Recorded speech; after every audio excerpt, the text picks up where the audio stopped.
Alright, let's now get through a few definitions and concepts. The first problem we're going to look at is a regression problem, and we're going to define what a cost function is. So, a friend came to me and asked me if I could predict the price of its house. I said yes. So what did I do? I looked at houses that were sold in the neighborhood where my friend lives for the past 2 months. And there were 6 houses sold. And these 6 houses I listed here. I listed the square meterage as well as the price of the house. So this is reality. And I wrote my friend's house here in red. It's 350 square meters. So I don't have a comparison here. The way to do it first is to define some notations. The size of the house is in square meters, and this we call the feature. In this case, there's only one feature, the size of the house. In reality, machine learning has thousands of features. But this is just to simplify, to make you understand the concept. So we denote the feature by x superscript I. And in this case, I goes from 1 to 6 because we have 6 samples. The number of training samples we call M, and in this case M is 6. The price of the house here we call the label, and the label we denote by Y superscript I. The fact that we're giving the labels means that this is a supervised learning problem. Because you get feature and label for a number of training samples. So, once I know this, what I do is I map these points to a graph, which you can see here. And number 1 is, equivalent to number 1 here, and these are my 6 training points. The first thing I need to decide on is what type of relation do I want for this size versus price. And I decided, as a data scientist, the model will be linear. So that there is a linear relation between price and size of the house. So that's what I did here. It's linear, and a linear combination would predict YP. YP is Y predict equals WX plus B. That's how we define a linear relationship. B we call the bias, and W we call the weight. W and B are also called parameters. Write it here, parameters. And why for this linear problem only 2 parameters? Well, if this is an XY plane, so this is your X and this is your Y predict. If I give you the bias, meaning the intercept with the Y-axis, and I give you the angle W, I define the line uniquely. If I give you B and W, you can draw your line. So that's why B and W are called the parameters. Okay? So now let's go back to our problem here. Assume that we want a line. Well, the first thing you notice is that I will not be able to draw a line through all these points.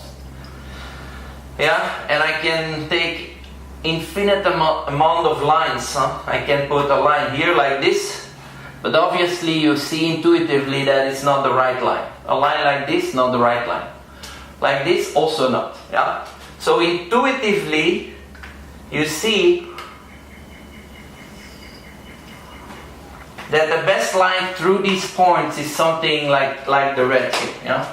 So this would be Y predict equals WX plus B. Now, how are we gonna make sure that we know that this is the best line? Well, in order to do that, we're gonna compare Y predict versus the true Y. And we will show this by a little line. This is the true line. The blue dots are the real Y's, and the intercepts with the YP line are the predicted Y's. Yeah? For example, this here is Y4, and this point here is Y predicted 4. So you see it's not exactly the same. And this is something we encounter in machine learning all the time. We have a data situation, we decide on a model to fit the data, and the model does not reflect reality 100%, so we incur a penalty or a cost. The fact that reality and model don't match generates a cost. Okay? Now how do we calculate the cost, and how do we make sure it's the best line? Well, you see all these red lines here? We're gonna add them all up, and then that would be my cost. Yeah? So what I will do is I have a cost function that will depend on the parameters W and B. And what I'm going to do is I'm going to add all these lines up from I, the sum from I to M, meaning from 1 to 6. These are all the points. And I'm going to compute Y predict I minus Yi. These are exactly these little lines. What I'm going to do is I'm going to square it, and I'm going to take the average and divide by the number of samples. Now why do I square? Well, it's quite simple because it's convenient. Square is always positive, so I don't have to worry about interchanging these terms. And by squaring, I give a big penalty to points that are far from each other. So outliers are going to be penalized a lot. So this we call a cost function. Cost function. Yeah? And this is also called mean squared error. MSE stands for mean squared error. Also obvious why. I mean, this is the error, this is a squared error, and we take the mean. Now, it's kind of obvious that what we want to do is we want to minimize the cost. So you want to minimize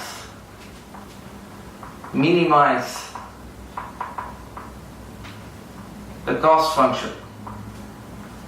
Yeah? Why do we want to minimize? Well, if you look at Kilian Weinberger's YouTube video, he will tell you because maximizing is for losers. So we want to minimize, and minimize in mathematics means you take the derivative. You take the derivative of the function and you set to 0. Okay, that's how you find a minimum or a maximum of a function. Okay, so let's go back to the drawing here.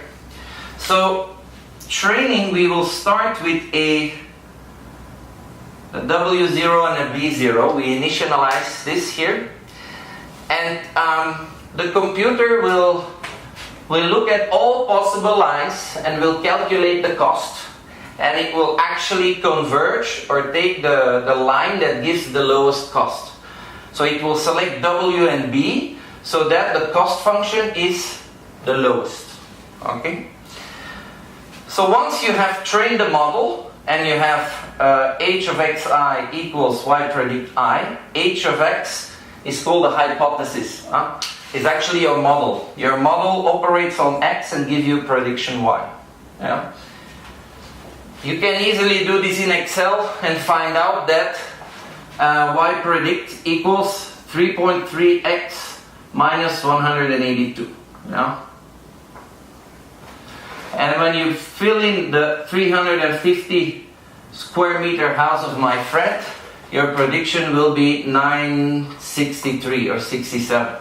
Yeah. This will be actually the price of my friend's house. And I do it by putting the new data, the 350 square meter, into my model, and I get the output. Yeah. In reality, between training and prediction, there's going to be a testing and a validation phase. But don't worry about it at this point. Today you need to understand, I have data samples, training samples. I train. While I train, I look for the parameters that give me the lowest cost function.